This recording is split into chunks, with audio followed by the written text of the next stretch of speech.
Hi, I'm LifeCoachLANDRY, and the topic is, how do you make up after a fight? I'm going to give you 10 ways and things to think about when it comes time to make up. Look, fighting in relationships is inevitable. But what you fight about, how you fight about it, how often you fight about it, usually is telling towards a relationship. You shouldn't be having repeat arguments. Things should be solved in 1 to 3 conversations. And how you express yourself has a lot to do with your ability to resolve it. If you're yelling, if you're highly emotional, if you get triggered by one item during it that ruins the rest of the conversation, or you're playing ping pong with who's right, you will fail at making up about how to go about it. So I'm going to teach you a couple of things on, how to make up after a fight, because once you're done getting it all out of your system, it's time to put the pieces back where they're supposed to be. You're not supposed to walk around with this forever, okay? Number 1, count to 10. Sounds stupid, but believe me, there are many times when you're in an argument where you just need to sit there and you just need to come down, okay? And let's say at some point that doesn't work for you. Let's say that there's not a cooler perspective happening. Well, that leads me to number 2. You need a special stop signal for the both of you. And when the other person do it, it must be agreed to be respected. It doesn't matter how much you want to continue talking or how much you want to tell someone they're wrong. If the signal is given, then you need to stop the conversation. Or if the person just straight up says, hey, we need to stop here, or this conversation's over, they're basically telling you, cool off time before this goes too far. When a disagreement with your partner happens, it's usually the tipping point. It's very important to stop all the fighting. And, it can be a funny word. It can be a gesture, whatever it is you want to come up with. Every couple's different and what works for them. For me, somebody could do the timeout signal. Somebody could say, hey, this is going too far. This is no longer a conversation. This is just you venting. Once people start expressing things like that to you, back out of the conversation, come back to it later, okay? Because there's nothing going to be won. The number 4 is going to be there. You need to find out what issues are worth not arguing about. Okay. There are needs, there are wants, and then there is pettiness. Pettiness creates what I call a lawyer system where technicalities start getting talked to. Usually if you're at the point in your relationship where a lot of technicalities are being brought up and detailed things and what I call arguing in the weeds, what's happening is there's a fundamental problem somewhere in the relationship that has led to lots of small little dots being left behind or fighting in the weeds. And it means you need to address a more serious, bigger picture note of your relationship and find out whether it's worthwhile to move forward anymore. Number 5, when you're done, give yourself a hug. Give them a hug. It's okay. Fights and with someone you love aren't about picking sides, okay? And number 6 would be do something impossible. Let's face it, we tend to interpret everything our partners say in a relationship to the past. Something was better back then or something was worse back then.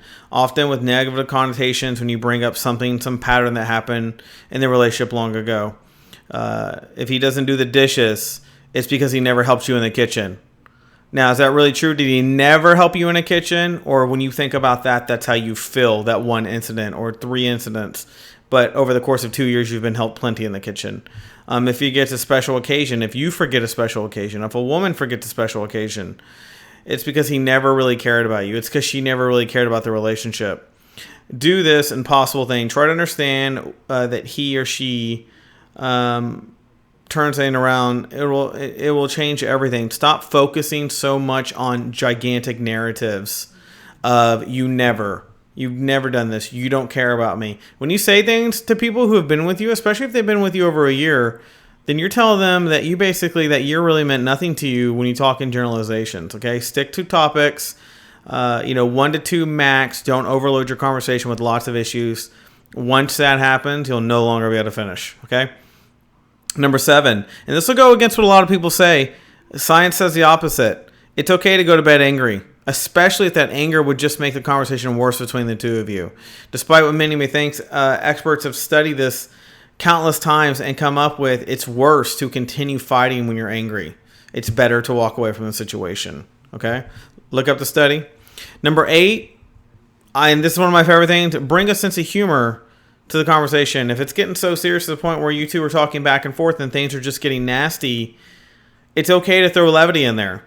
It can help bring a situation back to an area where it can still stay amicable, especially if it's getting out of control. Come up with a joke. It's a great way to break tension. Look, fights are tenuous. No doubt about it. Okay.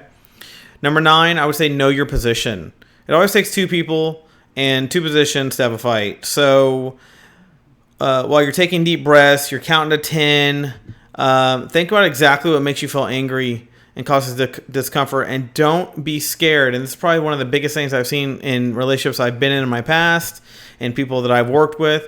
Take accountability for your side. When someone tells you something you've done, don't shun it and immediately go to the next subject so that you can continue being right. You must take accountability in a conversation. It doesn't matter how much you've disagreed up to that point. If something is mentioned and they've made it very clear that they feel like you haven't done something, unless you're going to break up, which at that point it doesn't matter what they say because you're not curious, you're not about being responsible. But if you're still wanting to be with them, and that's your ultimate goal is not to break up, you better take accountability before it's too late. Number 10 would be, and the final one, provide some pleasure. Give it a dose. The environment around you and your partner has a lot of influence. If you can't wake up the next day and put a smile on your face, a negative atmosphere can easily turn into a disagreement. If you wake up the next day and you're still sobbing, if you're still dreading and dwelling and going through saying, you're only going to reset it back to where it was. It will equal no progress at the end of the day. Try to think of like a pleasure, a dose is like you're having a refreshing drink after a very hot day. Sometimes in your conversations, it needs a dose of pleasure in order to break it up so that it feels, rejuvenated from the conversation instead of worse from the conversation. Okay. It's not the right time to fight. It's time to have dinner and relax after a certain point. It's kind of the way you got to think about it. So I hope this was helpful. I know a lot of people go through this. I know a lot of people fight and they can't get resolved, or they keep running circles. Sometimes it just may have gotten to the point where it's too toxic and it's time to walk away. Sometimes a fresh start is a better way to take what you learn and start over. Sometimes it's not. Sometimes your fight may be going on for a week or two and it's continuous and you just need that monotony broken up.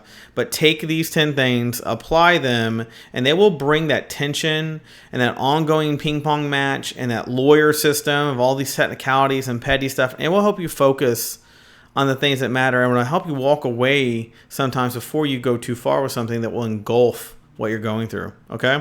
I hope this helped. Contact me at the link below. Leave your comments below. Thanks.